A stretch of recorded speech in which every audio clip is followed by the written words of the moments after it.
Mga boss, sana ang susunod na Pangulo ay kagaya ni PBBM from Music Claire Castro.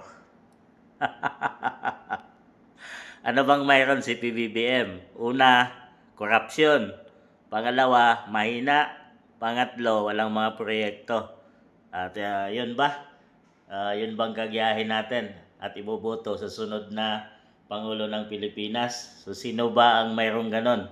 Siguro mga dinglawan at pinklawan na mga kandidato. So yun nata ang gusto ng Anti-Claire na iboboto daw natin na magiging kagaya ni PBBM na walang ginagawa sa ating bansang Pilipinas kundi korupsyon ang nangunguna ngayon mga boss at tugisin ang mga kalaban para sa susunod na 2028 election. Sino bang mga kalaban kundi ang mga Duterte.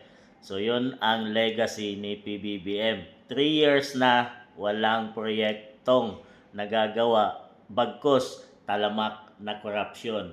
So sana sunod daw na Pangulo na iboboto natin ay ganon. May isip ba to si Anti-Claire? O tuliro ba to? Kayo mga boss, susundin nyo ba ang sinabi niya?